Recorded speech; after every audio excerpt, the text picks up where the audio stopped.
This conference will now be recorded. First, let us see regular expressions topic. Regular expressions are like they are pattern checking kind of programs. Okay, they will check some patterns, like if a string contains some numbers or not, if the string is contains only small letters, only capital letters, like that. There are some functions we need to cover. I'll tell you those functions in today's class. But some examples, if you want to do like email format checking kind of thing, or SSN number checking kind of thing, like that, if you want to do, you have to depend on Google again.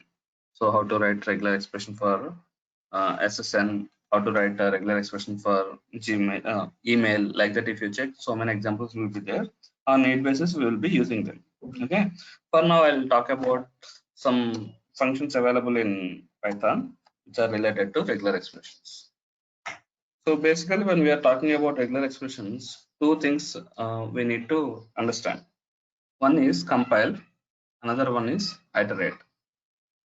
One is compile function, another one is find iterator. Find iterator. These two functions will be there. Compile function will give you one object which contains a pattern, and this is an optional one. You can use the compile like it's another way. I can say you can use the compile function and you can take the pattern and you can use it. Otherwise, even if you directly provide the pattern also, it will work. I'll show you an example so that you can understand better. And while we are reading data using the find iterator, we can get three things, like one is the start function and end function. Next one is group function. So start function will give you where the pattern is starting, and end will give you where the pattern ends, and group will give you what is the matching characters or matching string or matching pattern that it will give. Okay, so let me write one example with compile and without compile. We'll see, and anyway it's fine, both are fine. We'll see different patterns available in Python, supported in Python. Okay, let me write one example.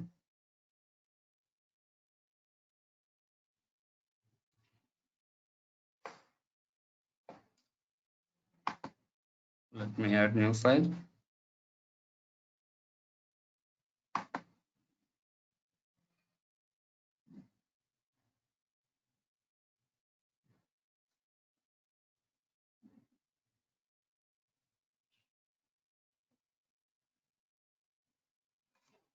Say a pattern one. Okay. Here I'm using. I want to see that in the beginning there are so many programs. If it is going to bottom, it's difficult for me to scroll down. So I provided here. Okay. So we need to import one module. That module name is RE. RE means regular expression. All the operations you want to do against the regular expressions, you have to import regular expression module. RE is the module for the regular expression. Okay. So let me write one program like this. I'll take one pattern. Pattern equals to, you can provide any name here instead of pattern. RE.compile. Take the existing example only. Say for example, AB. Next, I'll take one more object, matcher equals to pattern dot find iter. So it will find the information and it will iterate. It will help us to iterate. It will come like a collection again, and we can iterate using it. So here I'll provide my string where I want to check some random letters I'm giving here. Done. Now I can see like for match in matcher. Come on.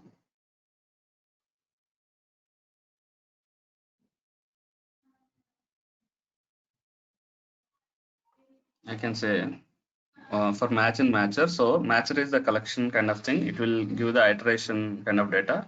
So in simple terms, how you can understand is regular expression that compile AB means it is going to check for AB pattern AB. Okay, this is the object I have created. and against what string I'm checking here, against this string A B A B B A B A. Some text I have written here. Okay, you can think like it is a full string, it is a substring. You are just checking whether this substring is available here or not. AB substring is available in the string provided in the line number 3 or not. We are going to check that.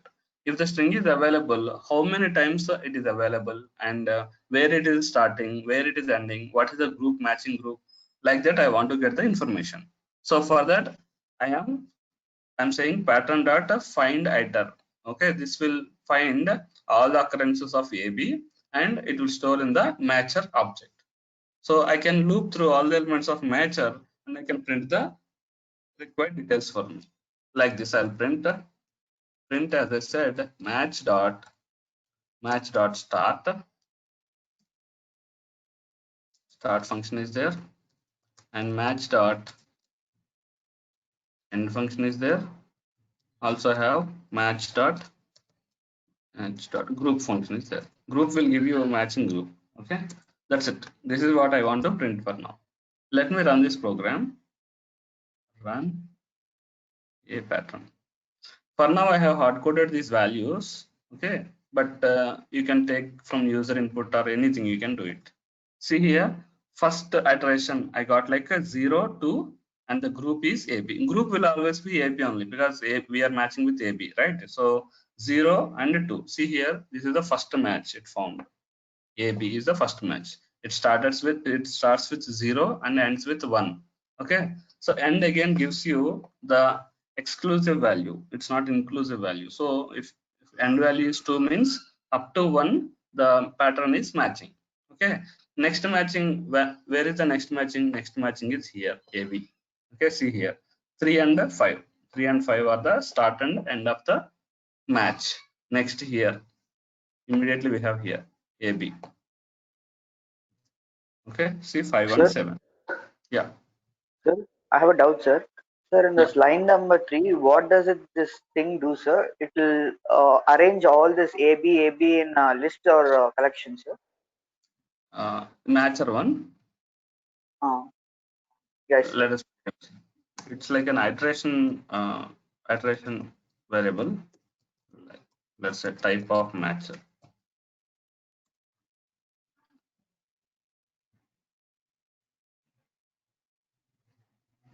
Okay, this is known as callable iterator. Iterator, you know what is iterator, right? Using which we can iterate multiple times and we can fetch the data. Internally, it uses yield, I think. So whenever we are asking for data, it will be giving you the data. It's not like list or tuple. It's an iterator object. Okay. Okay. This is a simple program. What you need to understand is this is the main string. This is the substring. What we are checking here, we are checking the occurrences of substring in the main string. Okay. Also, we are checking the starting index and the ending index of the matching substring. So simply we are checking wherever this AB pattern is available in this string. Okay. So this is using compile method. Even without using compile method also you can use it. So simply I can just comment this. Instead of here using pattern, I can say like regular expression dot. Here I can provide the value also. This will also fine.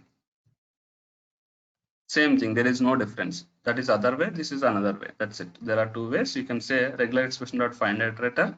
You can provide the pattern string here and main string here, substring here, main string here. Fine. Okay. If you want to have separate objects, you want to use it for multiple purposes in different places you are going to use. Okay. In that scenario, you can go and create another object for the compile function and you can use it. Except that there is no much difference. If I run this again, I get the same output. Okay, if I want to identify how many times the pattern is matching, simply I'll take one variable here, count equals to 0, and inside this one I'll say count equals to count plus 1. Okay, this matcher we are iterating based on the number of matches occurred, right? So I can increment the counter variable. So now I can print the counter here. So number of occurrences, okay, comma count also. Now if I run this program, I can get the number of occurrences also. Okay, is it clear, or any questions on this part?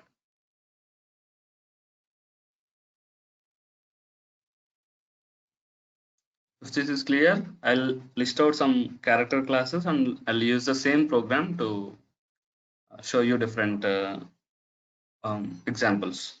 Okay, clear, right? Straightforward only.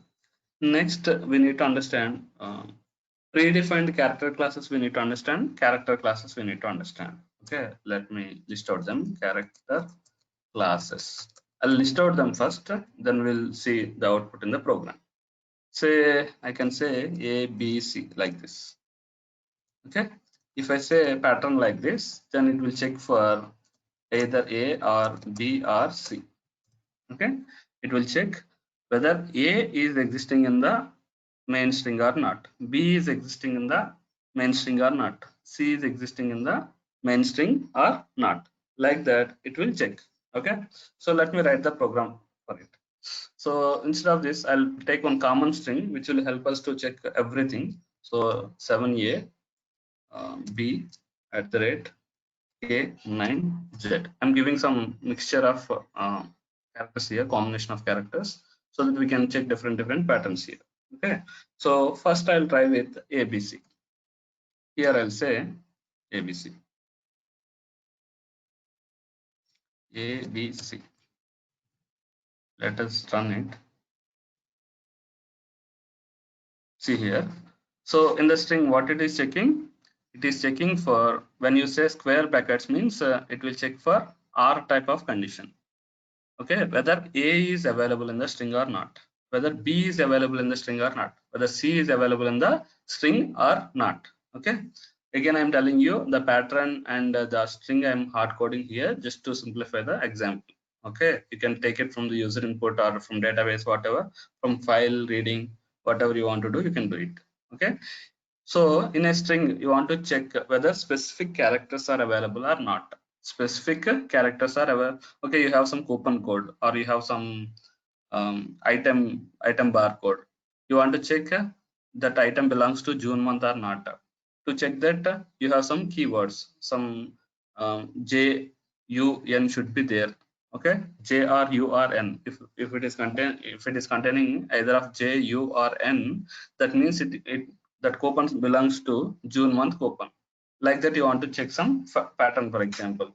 So you can use this character class. You can say square brackets and ABC. So it will check for the ABC here. So see here, A is available at 0 index. So it listed here. Okay, it listed here 0 and ended at 1. As I said, 1 is the exclusive one. Okay, next B is available here. So 2 is the starting index and 3 is the ending index. And if you see the group means here, what is the matching pattern here? Matching group here A. Here, what is the matching group here B? And in total, how many occurrences are there? 2. Okay, so it is giving like this. Any questions on this program? Clear?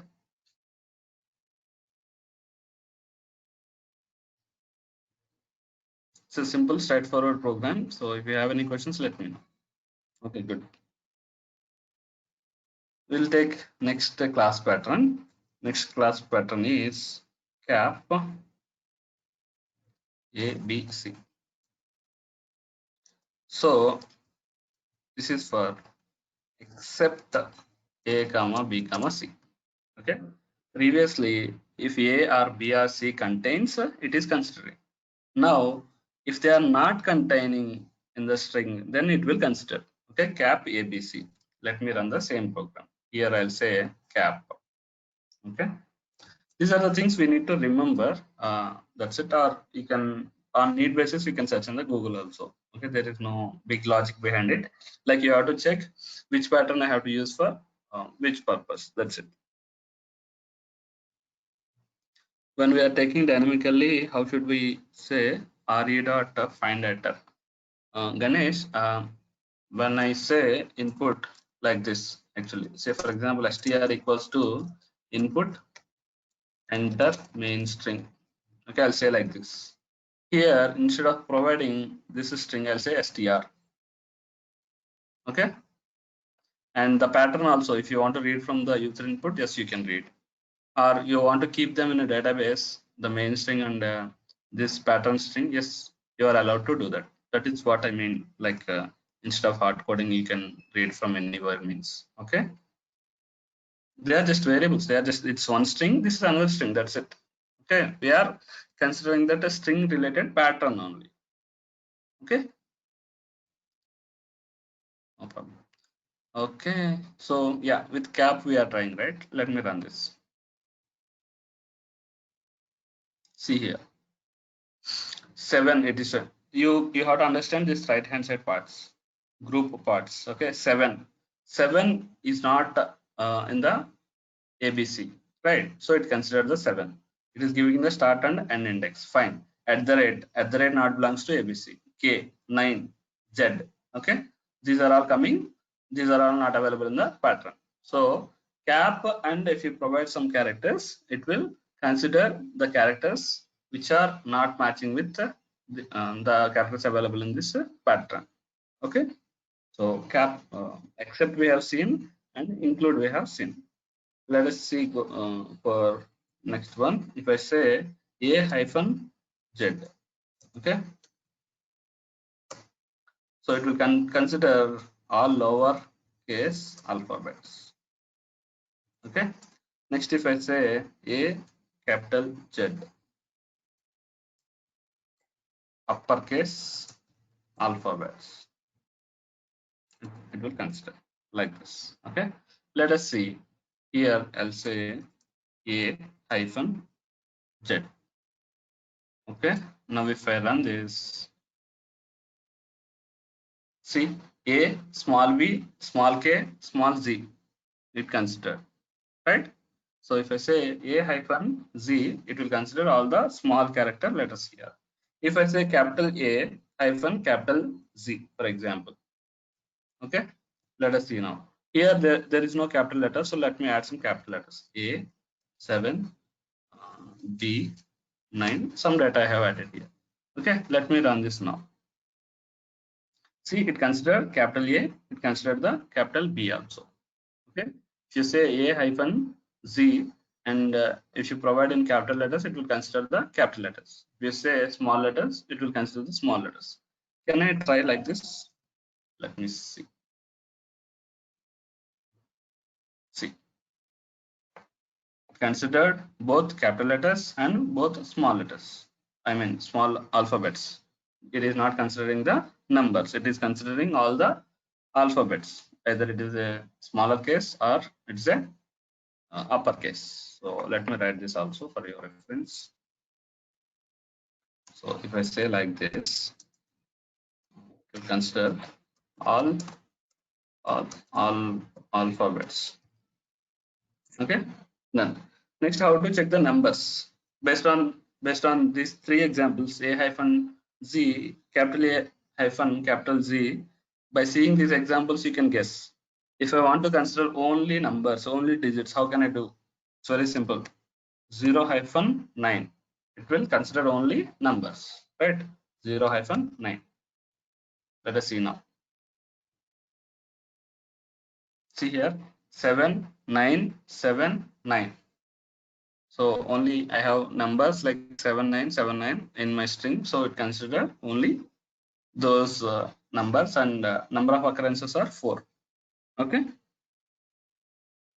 so if I want to use all alphanumerics, I want to exclude this special characters. How can I do that? A hyphen z, a hyphen z 0 to 9. So what it will contain? It will give you all small letters, it will give you all capital letters, it will give you all numbers. So except the special characters, it's going to consider all the remaining things. So if I run this, see here, it's considering all the remaining things. Okay, so in reverse way, I want to get only special characters. I want to get only special characters. I want to exclude all small letters, all capital letters, all numbers. How can I exclude? If you want to exclude means it's very simple. Just mention cap symbol there. Okay, if I mention cap symbol a hyphen capital C 0 to 9, that means all the small alphabets, capital alphabets, all numbers will be excluded. So if we exclude all alphanumerics, what are the remaining things? They are special characters only. So it will consider the special characters.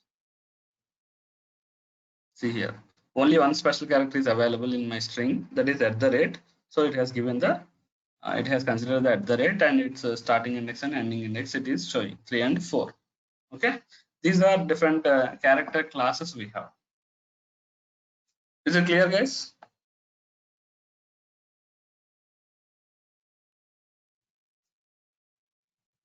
Clear so far?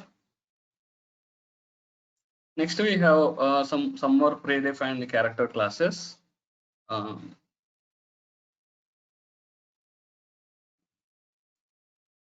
Okay, they are also simple things. We have to just remember these things. That's it. Okay, we have /s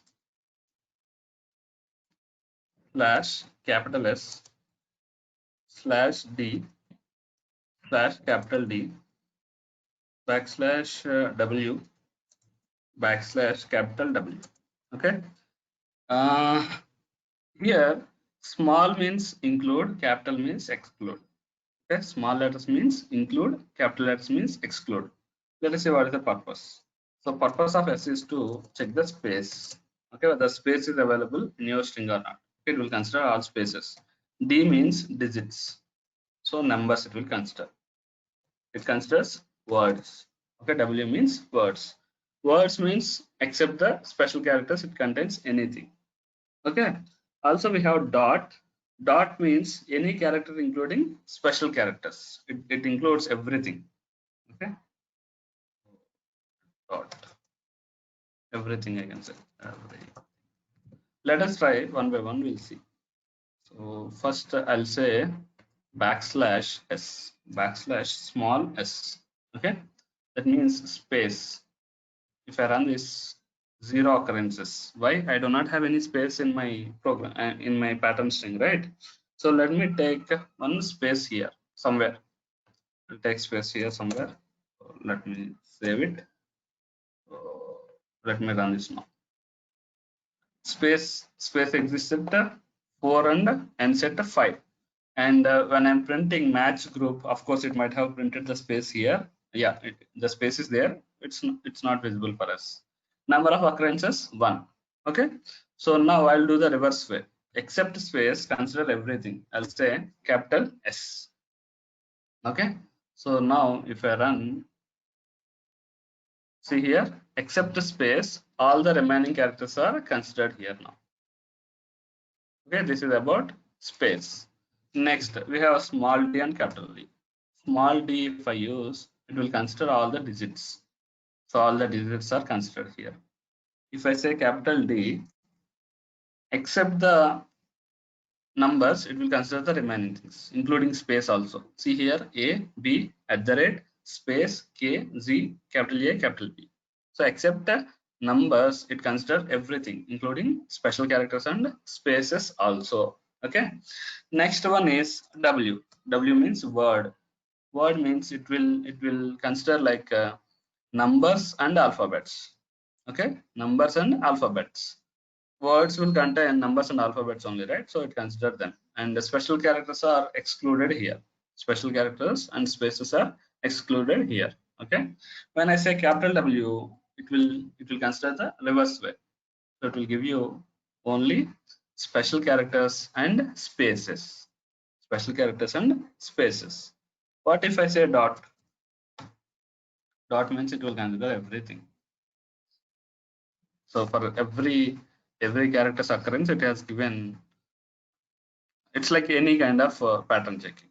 Okay, you may feel bored, guys, with this kind of things, but you have to remember the things. That's it. No big logic is there behind this one. So you just have to remember. So what is used for what? Okay, let me show you some more functions available in this one. So I'll add one more pattern file. A pattern functions, I'll say.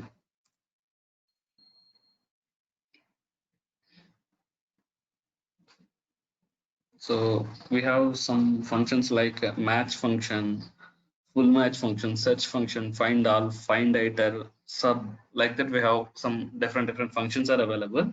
Let us see their behavior. Okay, let me write one program, match function, for example.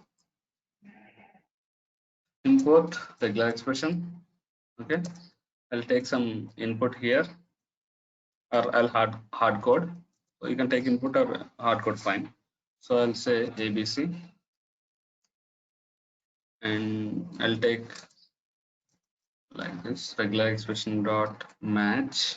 I'll say another string here, ABC.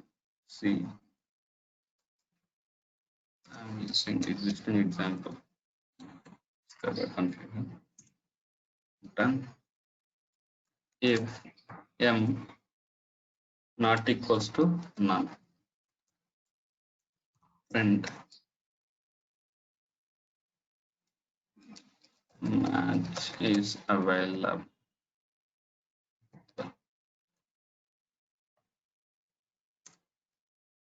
And then I can print the details like m dot start, m dot end, m dot hook. Otherwise, I'll say no match. Okay, so match is one function which will check for a matching string which is available or not. Okay, so the substring I have given here ABC, the pattern string ABC, and the main string I have given like ABCD, some random string I have given here. So is a match available here or not? Yes, match is available here. In the beginning itself, we got ABC here. So it will check. It's like if the match is found, we will get the value for M. If the match is not found, M will become none. None means null. Okay. So we are checking in the line number 6. If M not equals to none, that means if it is having some match, then print the start, end, and group. Otherwise, print a message like no match found. Okay, like that we are trying to do it. So let me run this. Oh no, what happened?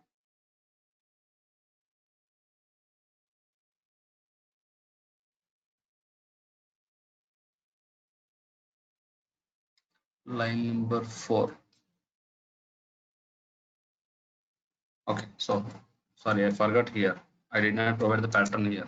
Match expects a pattern and the main string, right? So I missed here. This is like your find iterator only, similar to that only. There are different ways to do that. Okay, so see here, I have the match at ABC, that is at index 0, so it is able to find that match. Okay, match function is used to find if the match is available. It will take the first available match, and if it is available, it will consider the match object. Otherwise, it will consider the none object. It will become as a none object. Okay, next method we have is full match. For match and full match, full match means it will check both the strings, like they should be equal. Okay, given substring and main string should be equal. If they are equal, then M will contain some value. Otherwise, it will contain none. Okay, so if I run this, no match found here.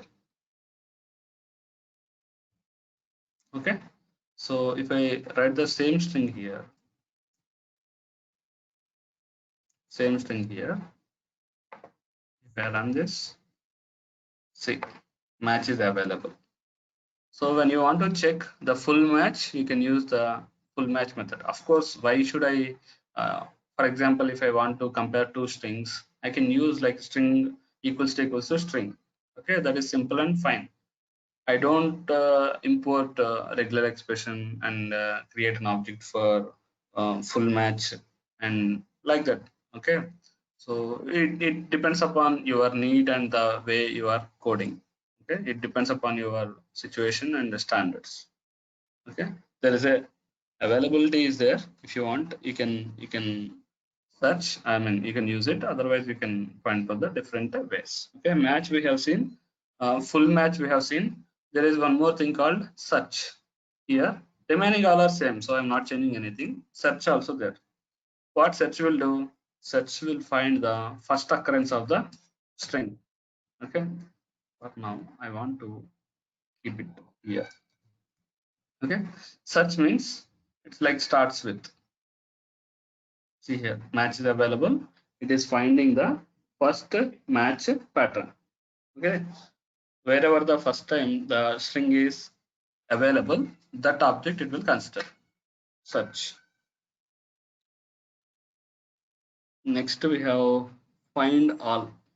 Okay, so to find all occurrences of a match, this function returns a list object which contains all occurrences. Okay, let me write a separate program for this one.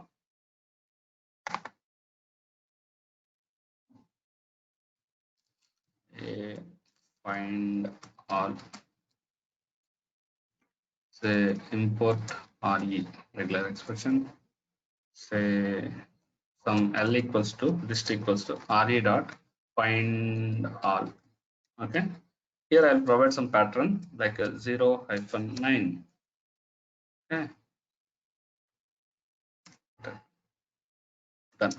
Now I'll provide some string a7 b z k 8 6, some random values I'm providing here. Okay, so print l.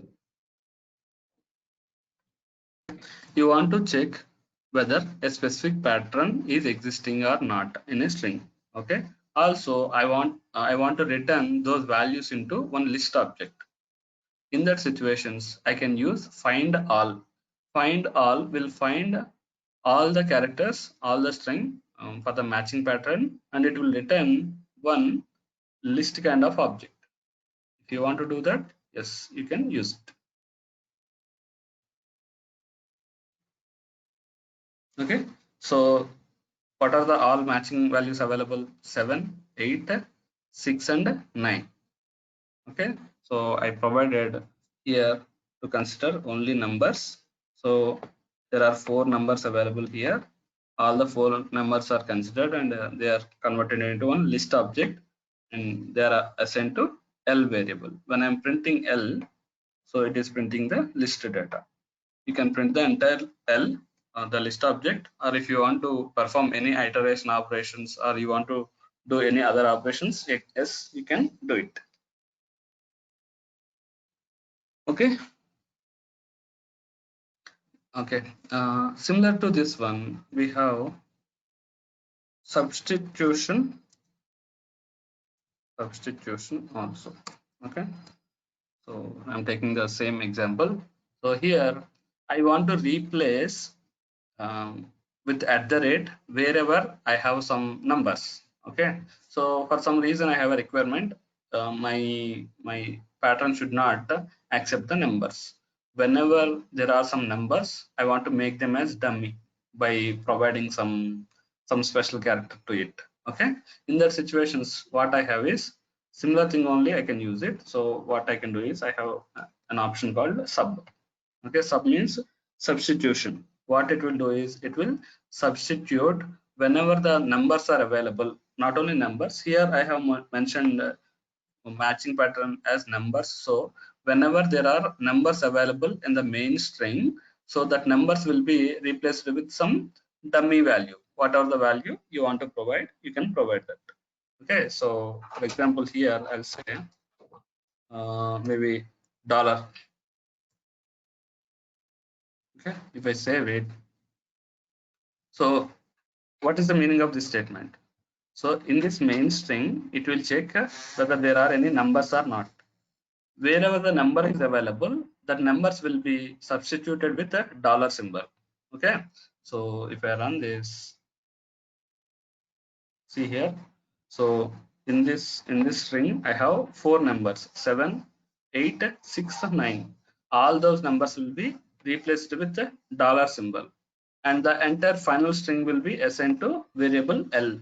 Okay, that L we are printing, so this is how it is printing: A dollar BZ K dollar dollar hash dollar, like that. Okay, and we have one more method in sub. Okay, sub and substitute n. It is similar to it, but only difference is it will give you the number of occurrences also. How many times I have replaced that value also it will give, like that. As a tuple, it will return the data. Okay, the first one is the string after replacing numbers with the dollar symbol. The second value here is 4, we are seeing, right? So that means it replaced 4 characters. So 4 numbers I have replaced with a dollar. That is what the information it is giving. If you want to print them separately, yes, you are allowed. Like how you do it with the tuple, the same way. So using index, we can print them. Like maybe if you want any string here, yes, you can provide. Like after substitution. Okay.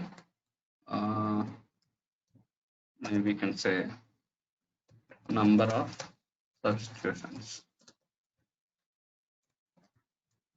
Okay, so it will give you both.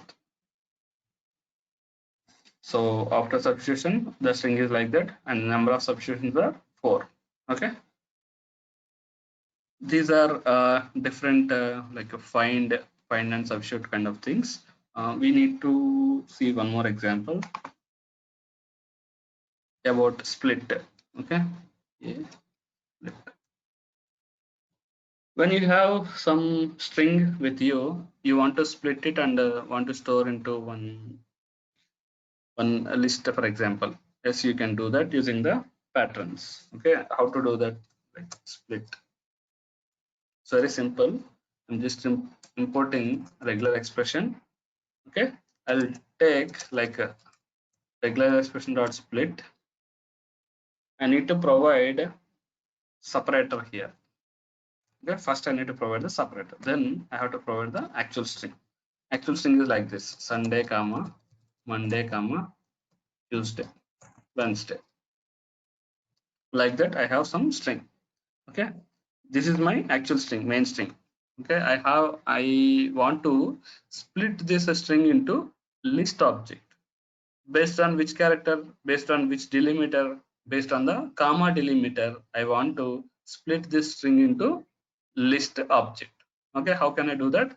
So regular expression dot split, we have one method, and provide the delimiter. So comma is my delimiter, and provide the actual string.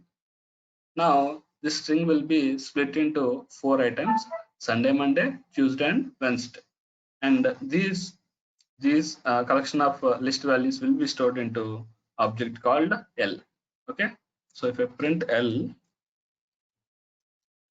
so it will be a list, and which is having separate data here, separate items.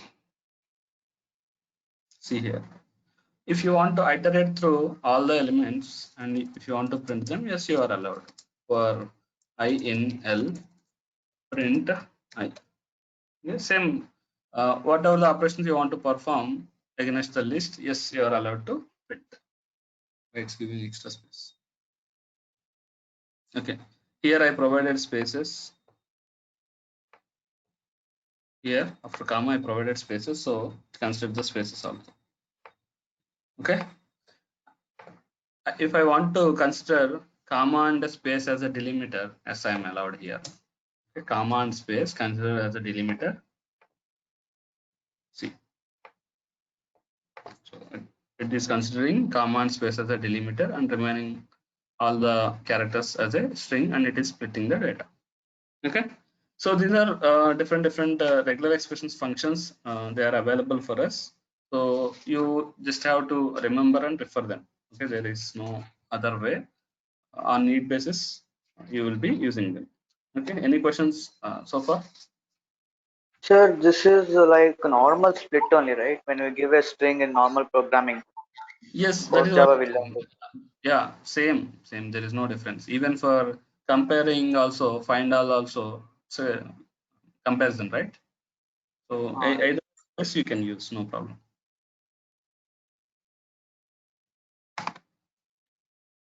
Next topic, decorator. Okay. Decorators, we have already seen some decorators. If you remember, just above any function, we tried like abstract method, @abstract, and static method, like that. Whatever the attribute you are providing, just above the definition of the method, that is nothing but the decorator. Okay. So decorators is one concept which will help you to have a different logic for your function. Okay, I have a function 1, for example. Function 1 is there. Okay, for few people or for few logics, you want to execute same logic of the function 1. Okay, same logic, but for different cases you want to execute different logic. Okay, so conditionally you want to execute same logic of the function, or you want to override it with a new logic of the existing function. Okay, in that scenarios you can use the decorators. Okay, you can use the decorators. So let me write one example. So syntax will be a little clumsy, but it's a very simple topic. So how you can remember is, conditionally you can execute the function logic, or you can execute a new logic of your own. That is the concept of decorator. Okay, so for example, I have a method, define wish method is there. Okay, I'll say name as a parameter, for example. Print, say good morning and name. This is my method, for example. Okay, so I want to call it. How can I call it? Wish, say Kamal, wish maybe some Rajesh, wish some John. I'm providing some different names. Okay, if I run this program, what happens? I'll get the output like good morning Kamal, good morning Rajesh, good morning John. Okay, this is the output I'll get. Okay, assume that Janu is not in India. Okay, she's in different time zone. For Janu, I want to say good evening. Instead of good morning, I want to say good evening. So what I can do is, I can write one decorator here, say decorator method. You can provide any name, but the same name you have to write for the definition also. Okay, here how to define. So define decorator function. Again, this is another variable. Yeah, so I'm like, this is this you have to follow the same way. Define inner name, and if name equals to capital J, Janu, print good evening name. Okay, else I want to call the function. This is the logic I have.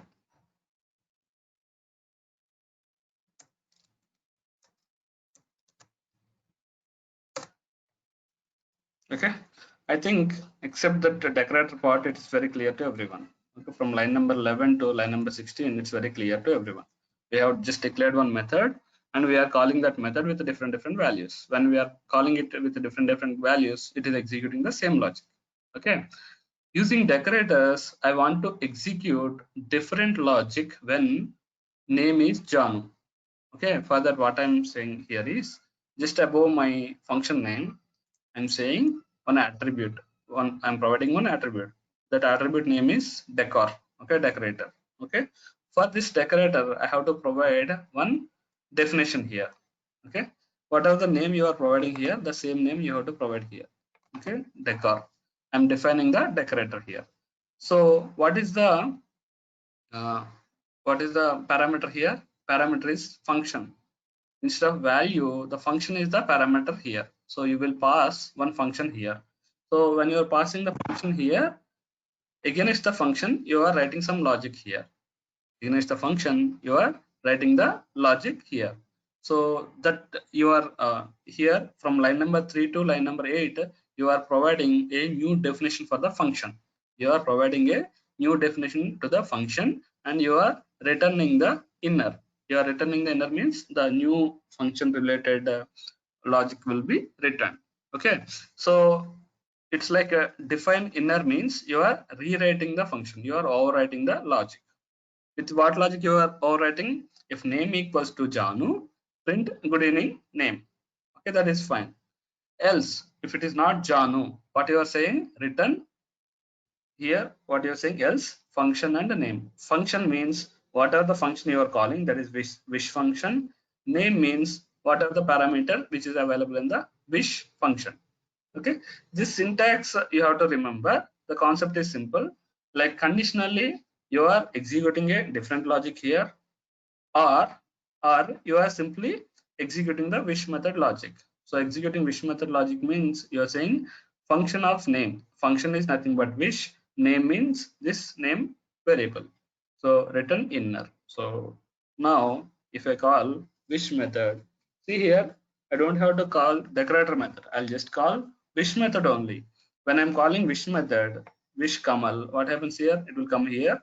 Okay, it will identify that, okay, there is some decorator. Let me go to decorator. It will go to the decorator here. Okay, in the decorator, what is the func? Func means wish method. This entire part will be here, function. Okay, inside this one, we are overwriting with another logic. Overriding using the inner.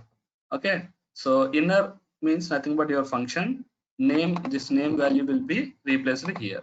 Okay, here I'm checking the condition. Name equals to Janu. So if it is Janu, it will print one message. Good evening, Janu. If it is not Janu, the same function we are keeping func name. Okay, that means wish name. So we are returning the new logic. So the function related logic will be executed. If you see here, I did not change anything as part of the calling area. Just if I run this, see here, good morning Kamal, good morning Rajesh, and good evening Janu. Okay, this is the concept of decorator. So simple guys. Syntax will be a little clumsy, I agree that, but the concept is simple. So conditionally, if you want to override your function, you can use the decorator concept. How to use the decorator concept? Just above your method, provide one attribute with some decorator name. Then you define that decorator. You define that decorator by taking the function as a argument or a parameter. You just rewrite the logic. So conditionally, you can execute some other logic like good evening, or based on other conditions, you can execute the same function logic. When you want to say same function logic, just simply return the function and its parameter. Okay, concept is clear, guys. Any questions on this? Sir, I have a doubt, sir. Yeah. So suppose we have more than 2-3 functions. Like if I have suppose 4 functions, when I'm calling 4 functions at a time, will the 4 functions checks this at the rate of decker, sir? No, it, like as For if it the is executing. okay, for the 4 functions, if you have a decorator, then it will. Yes. So I think your question is like this, like display, for example.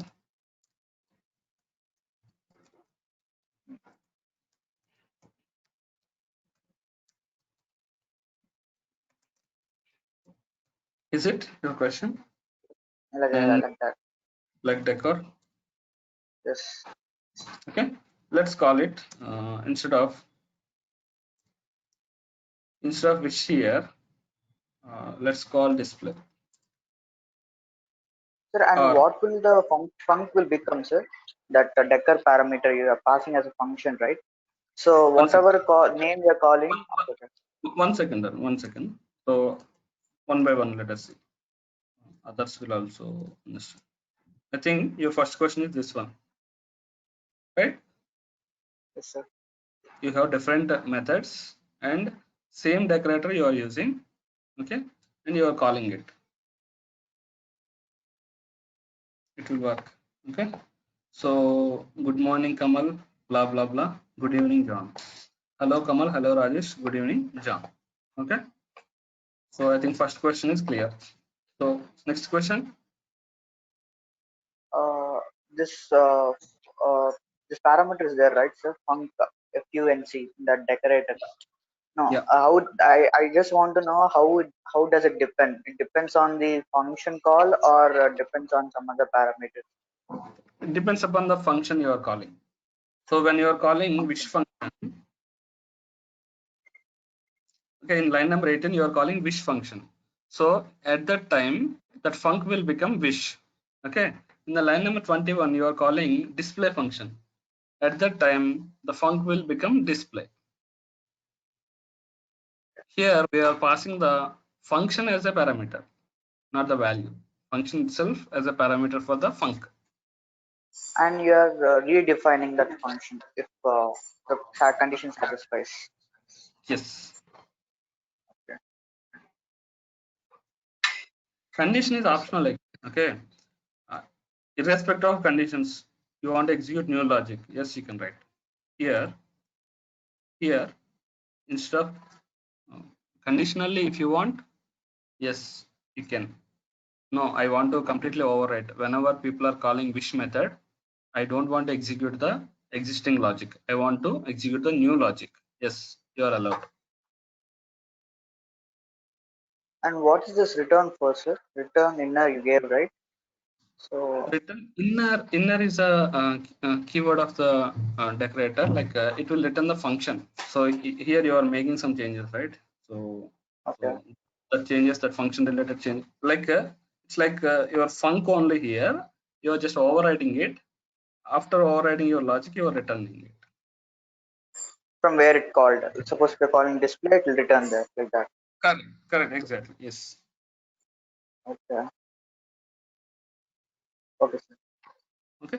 Any other questions?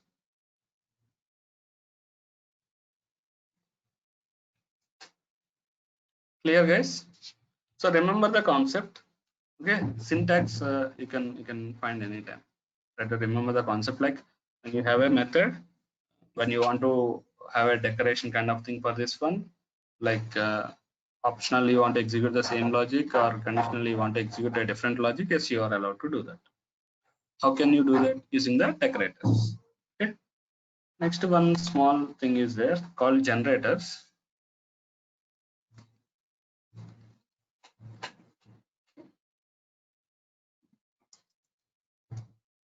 They are just like your collections only, but comparing to collections, they are a little bit faster.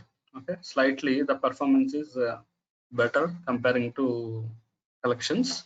So using next method, like you can yield different values from a generator. Like when you read one value, the next value will come like that. Okay, let me write one simple program. My generator, my GNE, like yield say Sunday, yield Monday,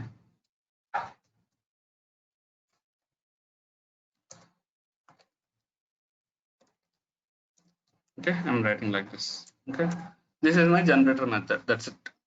Okay, so whenever I'm calling generator, so next of generator kind of thing, it will read next item, next item, next item, like that.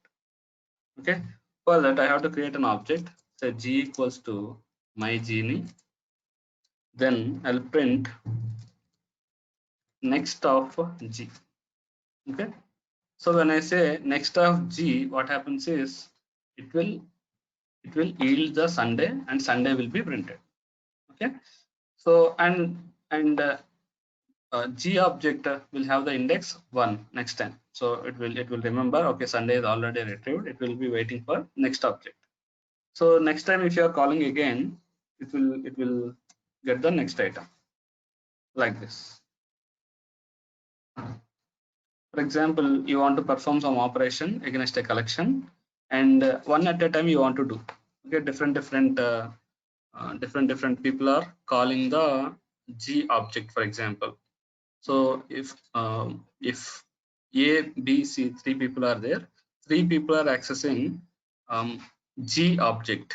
Okay, so anyone can do the operations, for example. So first person will take one value, the second person will take another value, the third person will take another value. They will do process. Once their processing is done, they will take next item. Okay, so that next item kind of logics comes with this generator concept. Okay, so using the same G, if multiple people are working on it, so they can yield the data using next. So you may think like it is similar to your list object or something. So list object or tuple object, which is having Sunday, Monday, Tuesday. Yes, I agree with you. It is similar to your collection only. Okay, it's similar to your collection only. You can perform the similar kind of operations against the collections also. Yes, fine, I agree. One small difference is using this performance will be slightly improved. That is one thing. And multiple programs are commonly using one object, for example, or in multi-threading you are using the G, for example. Okay, like my Genie will be generating some resources, some values, multiple values it is generating. Okay, and you guys like consumers, some different threads, they are yielding one by one, they are performing some different operations. That kind of things you can do here. Is it clear, or example should I repeat again? So generator will generate some values. Okay, those values, how we can consume? To consume them, you have to say next of its object, next of G object. When you're saying next of G, whatever the next value is available, that values will be returned until the end of the generator values. So here we have three values. I can call next of G three times, so it will give you three times three different values. Okay, what I'm saying is, so I have created a G object. I have created a G object, and different people are trying to access it at the same time. So the first person can yield the Sunday, the next person can yield the Monday, and third person can yield the Tuesday. They will do their process. And again, next time, the first person again yield for the next item, Wednesday. Second person can yield for the Thursday. Third person can yield for the Friday. So in parallel, they can get the recent value. Okay, the recent resource. That kind of situations, maybe you can use the generators. Okay, for now you can remember it's like a collection kind of thing only. Instead of collection object, it's a function. Okay, it's a function. My Genie is a function. It will give you multiple values. How can I read? Using the next function, you have to read the data. So what is the advantage? Comparing to collections, it is slightly faster in terms of performance. Is it clear, guys?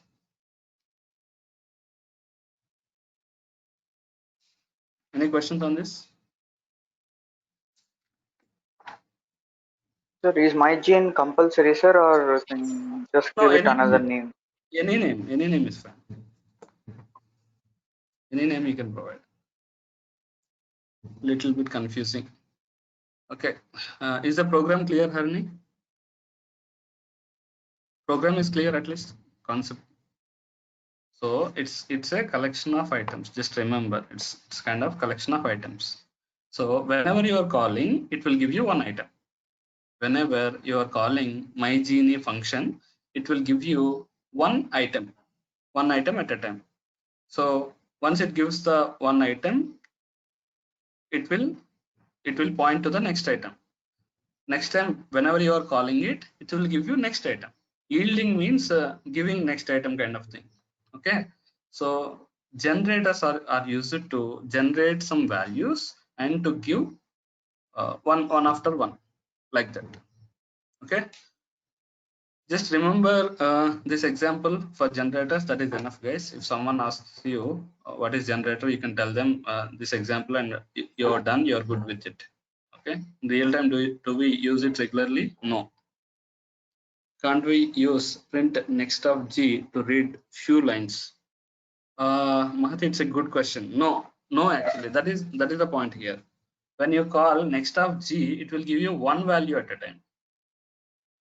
Okay, how many times you are writing yield here? Based on that many number of values only you can give here. Okay, I am also doubting. Let me try one example here for X in range of 5. Okay, yield X, I'll say. Let us see what happens.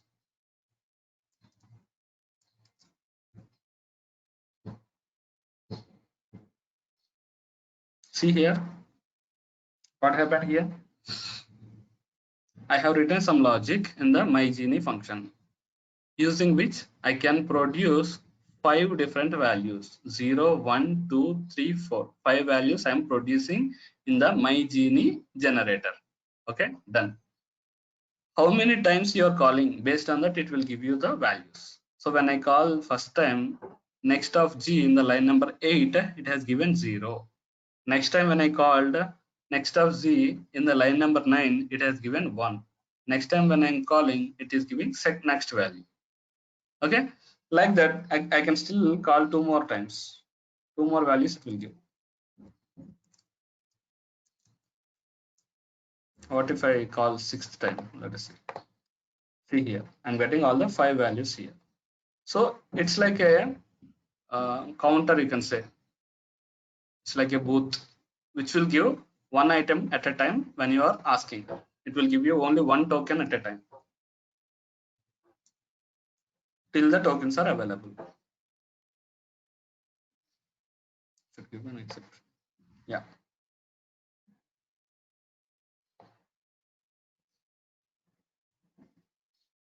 Stop iteration design. So it's done. Clear, guys? Generator, you can think like a token booth or token counter. One token at a time it will give you, one resource at a time it will give you, one value at a time it will give you. Whenever you are calling next of G, it will give you one value and it will send you.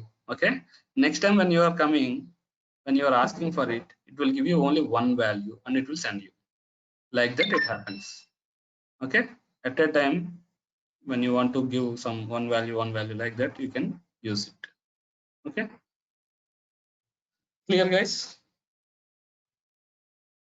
As I'm saying, it's more of a theory kind of thing. Even I don't like more theory, but as part of syllabus, yes, we have to learn it. Next, we'll see logging concept. Again, is it really required? If you ask me, we can deal logging using the file handling also. That is also possible. Using file handling, you can write your own logs. Fine, no problem. Yeah, some kind of logging levels are there. We can utilize it. Of course, that also we can write using file handling.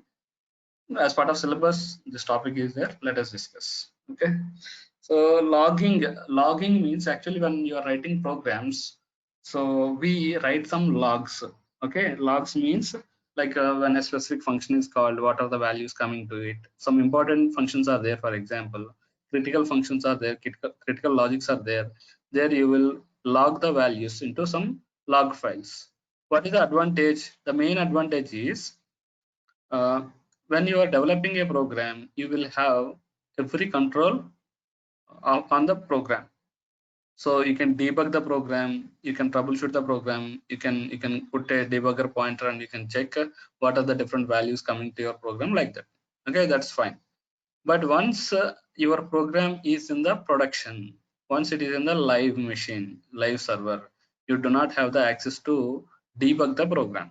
You cannot debug it. You cannot troubleshoot it. So what do we do is, for all the important functions and critical functions, we will write logic of logging. Okay, logging means when an important function is getting called, you will log those values into one text file. Okay, so when someone reported like your application is not working, it is stopped. Okay, what we will request the IT people is, we will request the IT people to send the log files. Okay, today application got failed, for example. First we can request for the log files of today. Okay, today and yesterday, for example.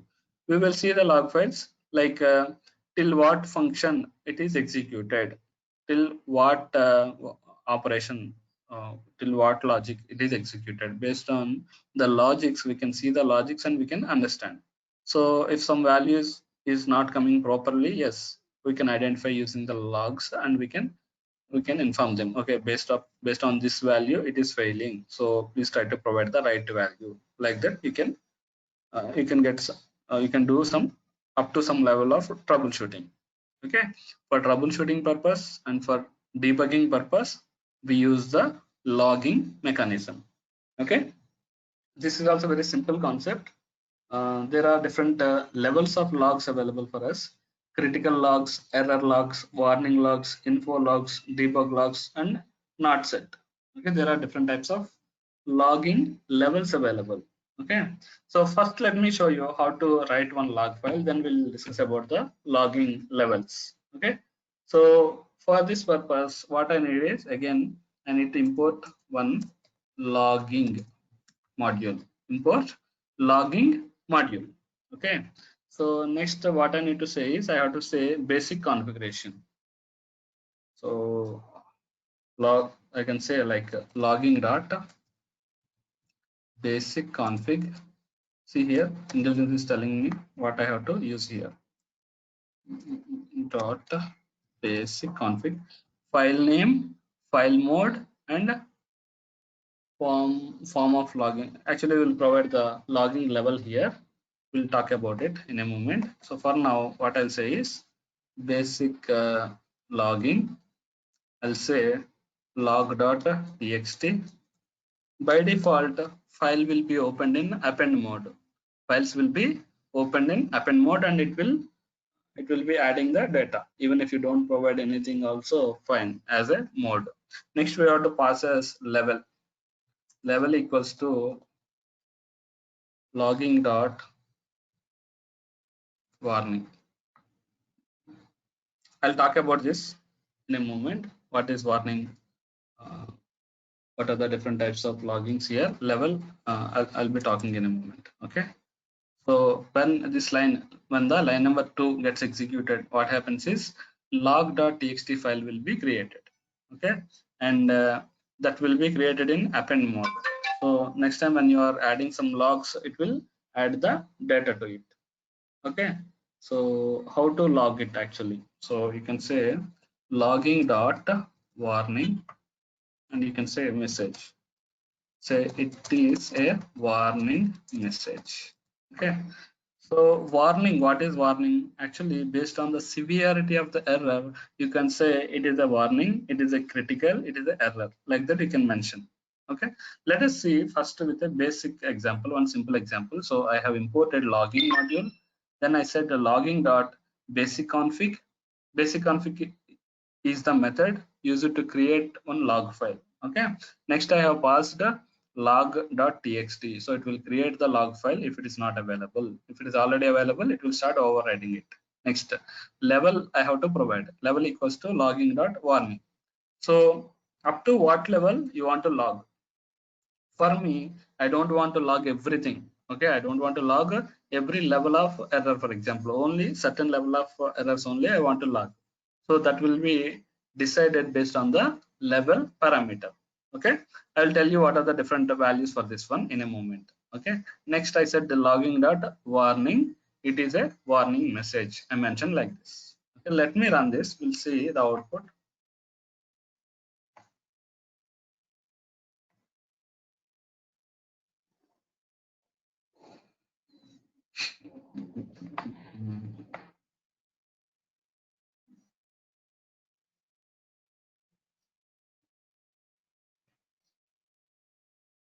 Here I missed file name. We're expecting file name also. Let me see.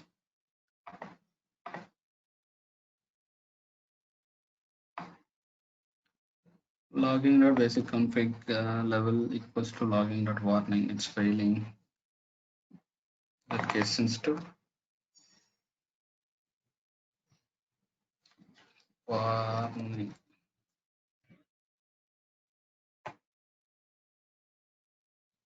Done. I did not provide any message here, so I did not get any message in the console.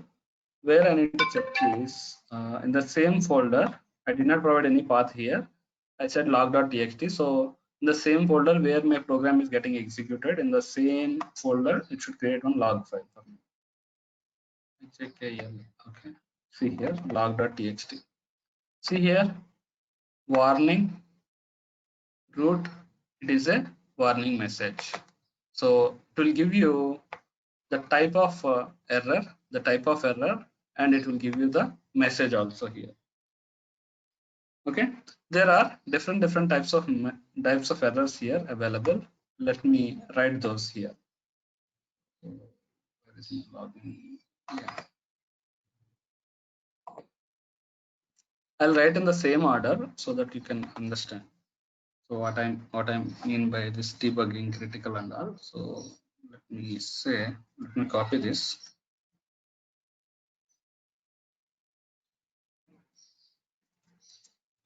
First I'll say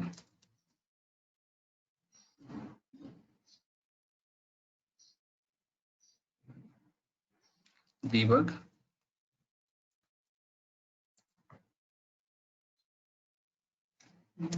Let me copy paste couple of values. Debug. Next level is info. Yes, info. Next level is warning. Next level is error. Next level is critical.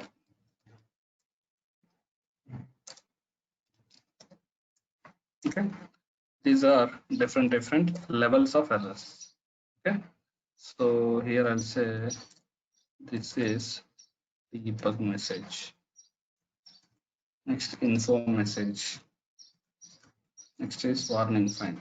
Next, error message. Next is critical. Okay, so these are the different levels actually. Critical means highest level. Critical means highest level. So when you get a critical error in your program, you have to immediately act on it. Okay, your program is already stopped. Okay, critical error means it's very serious error. Next, error means you got an error in your program. So something is not working as expected. Okay, critical means it's completely stopped or few things are not working, few modules are not working. Error means it is working, but there is some issue. Okay, next, warning means warning is not an error, it's not so critical, but it's a just information. Like okay, next time if you are using this value, you may fail. Okay, like that it will warn you. So that kind of things comes under warning. So like if you do not follow this thing, this will happen. That kind of things are like warnings. Info means just information, no effect in your program. There is no effect, there is no impact in your program. It's just a message with some information. That's it. Okay, debug means it will contain the debugging related information. So these are the different levels of logging. So highest one is critical, next highest is error, next is warning, next is info, next is debugging. So top one is critical, least one is debugging. Okay, next important point we have to remember is when you are creating logging.basic config and when you are providing file name here, this is important, you have to understand. Okay, if I say logging dot warning, what does it means? That means the errors you are logging which are equals to warning and greater than warning will be logged into the file. Okay, I'm repeating, which are equals to login and more critical than warning, that will be logged into your program. That means if I run this program, Okay, if I run this program, I'm logging debug, I'm logging info, I'm logging warning, I'm logging error, I'm logging critical. But what I have mentioned here, level I have mentioned logging dot warning. That means only these items will be logged. Only these items will be logged. For my application, only warning and more than warning are critical for me. If you can log only that part, I'm good. I'll be in good position. So I don't want info and debug related information. So here I can mention warning only. So other people who are using this logging object, even if they are writing debug and info, that will not be considered. Okay. So if I run this program,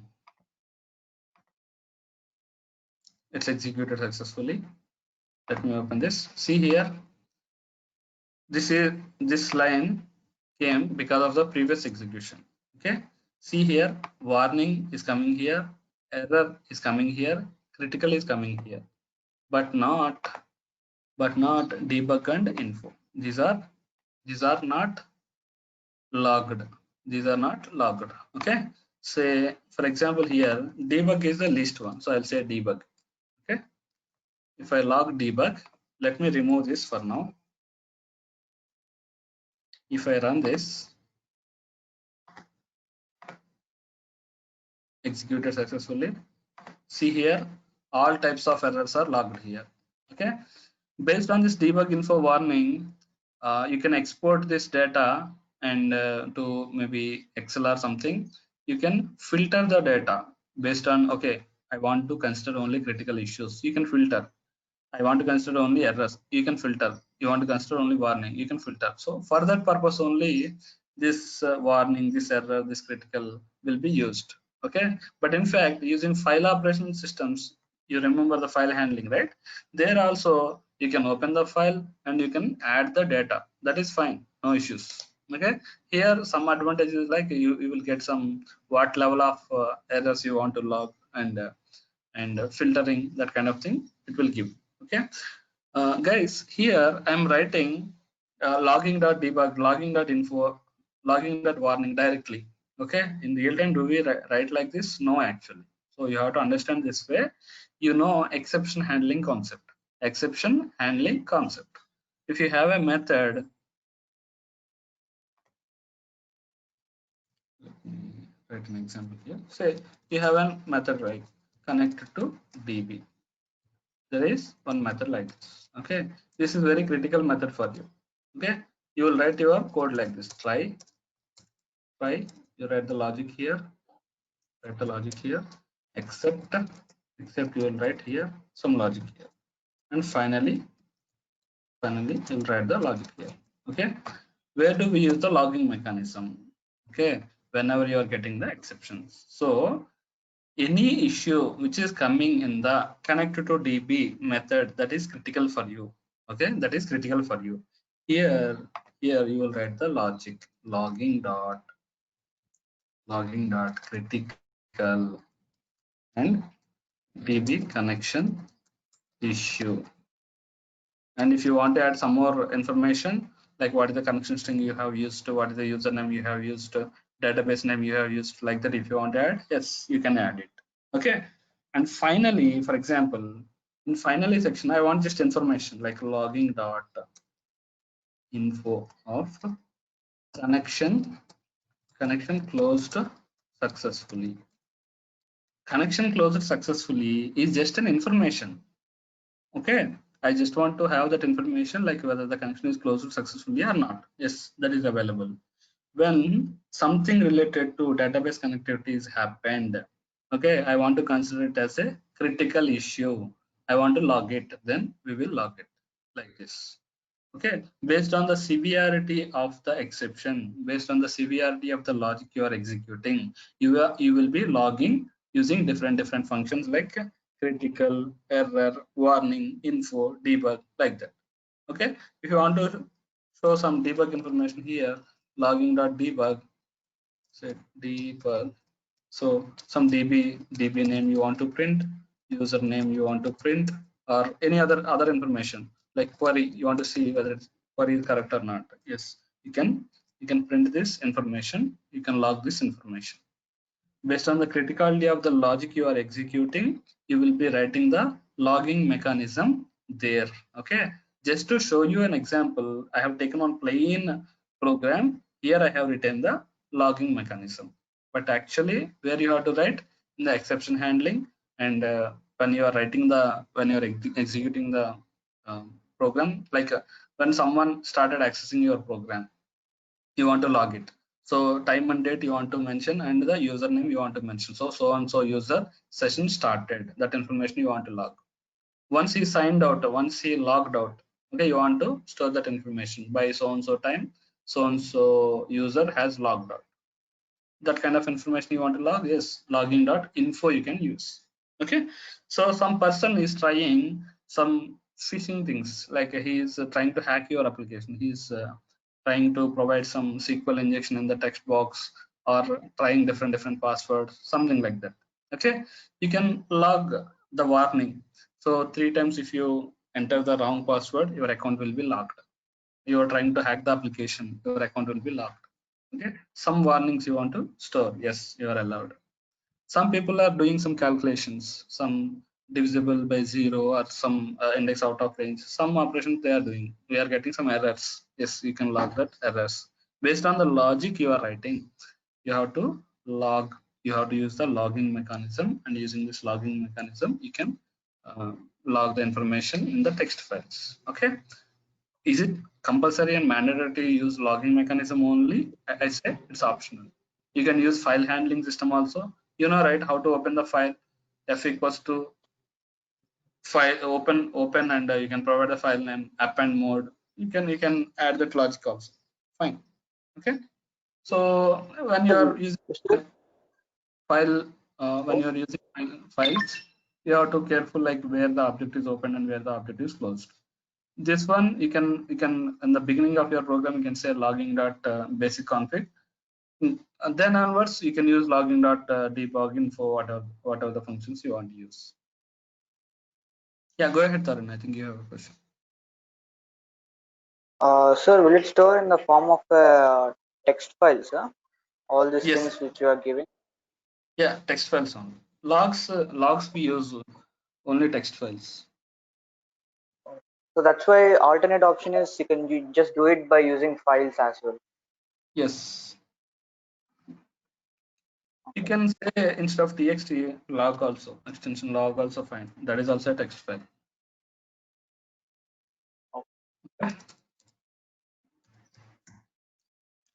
One difference is if you create a file object, you have to maintain the object, like where you are opening the object, where you are closing, that part you have to keep in your mind. But if you are using logging in the beginning of your program, you can write these two statements. I mean, import statement, you will add an import statements. Whenever your program is beginning, the first execution, you can say log.basic. Then onwards, you can say logging.debug critical, whatever you want to use. Yes, you can use. Of course, you can do some formations also here. You can include some date kind of thing, and you can perform some what I can say, some formatting also is possible here. If you want, yes, you can do that. Let me write one formatting also, so that you will see. Say for example, I'll take one line. So for formatting purpose, I'll say we have an option called format. Not here actually, while creating the object itself.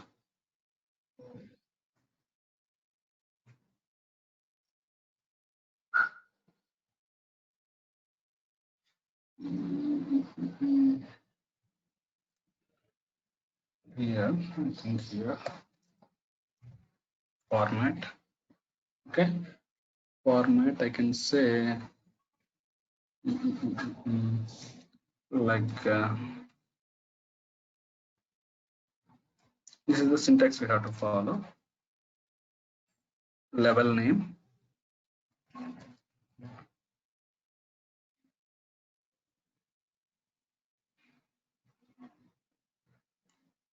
level name.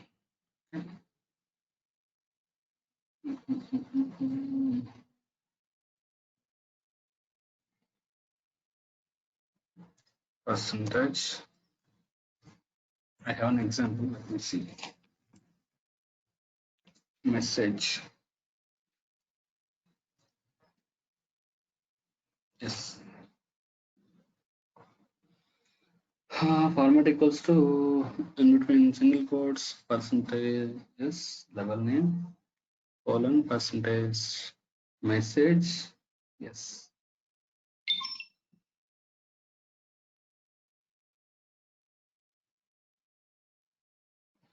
This is actually default formatting. Why it is failing? Remove the argument. Sorry, format equals to. I have to say. Format equals to.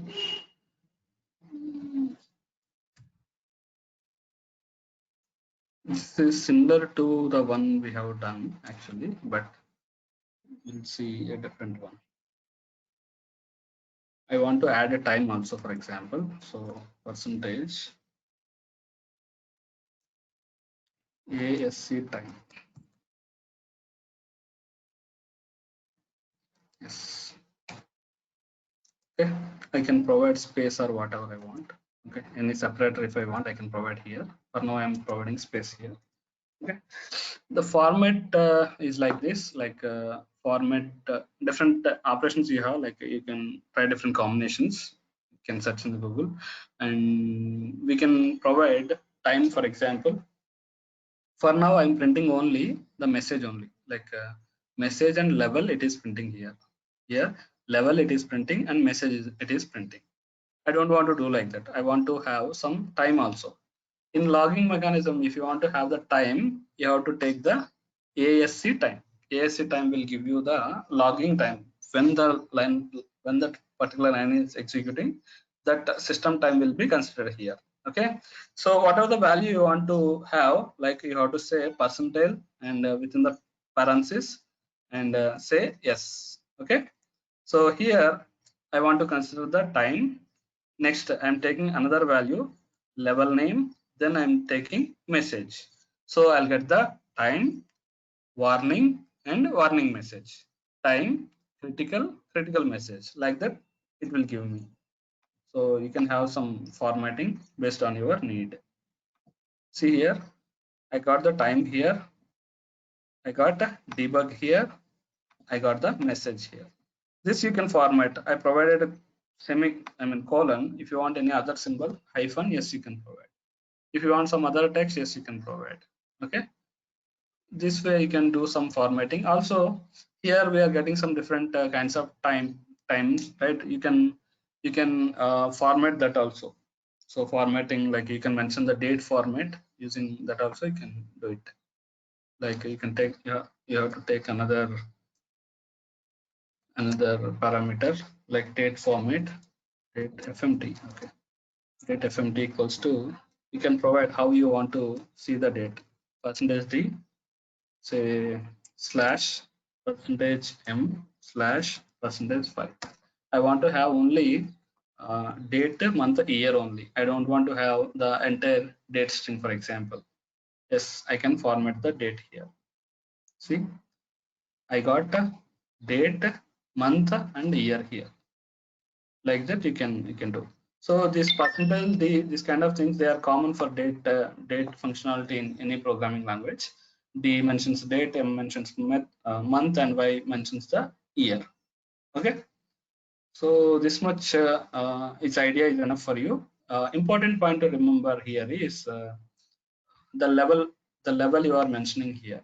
Okay, when you are mentioning level as debug, the levels higher than debug will be considered, and all kind of issues will be logged.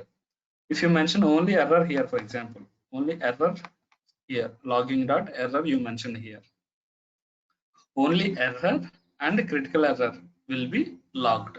Remaining warnings, info, debug, even if someone is writing logging dot debug, logging dot info, logging dot warning, those statements will be ignored. Okay, that is one point to remember here. That is the main point, except that remaining all are very much straightforward. So you have to create logging.basic config, file name and level you provide. Then based on the level of the issue, you can say logging.debug, logging.info, like that. That's it. Okay, clear guys? It's a boring topic, I know, but we have to remember a few things. Okay. If you don't have any questions for now, I want to conclude for today. Let's have class tomorrow also. Let's close these topics. Modules is a small topic. NumPy we need to learn as part of data analytics kind of thing. And Jupyter Notebook I want to show. This is another kind of IDE. Most of the people who are working on data science, data analytics, they use Jupyter Notebook. Okay, that is also one of the popular IDEs for Python. Like Python, Jupyter Notebook is also one important IDE. I'll just give you basics of Jupyter Notebook and show you one example using Excel, how we can do different kinds of aggregations, how we perform some data analysis kind of thing. It's an important step for you who are going to data analysis side or data science side. So it's like just a basic example for you. Okay, so let's complete these topics, and by that time we are done with the syllabus. Okay, if you want to practice some programs, yes, you are allowed. So you can discuss with me for the programming part, and we can get the questions clarified. Okay, is that clear? Let's catch up tomorrow, same time, guys. Sir, Yeah. sir, I just have one small doubt, sir, related to yesterday's topic, sir. One small doubt. Yeah. Sir, that yesterday you said RLock, right? Yesterday, Yes. Yeah. yesterday, day before yesterday, sorry. Day before yesterday, you said RLock, right? Yeah. Sir, in that RLock, it is only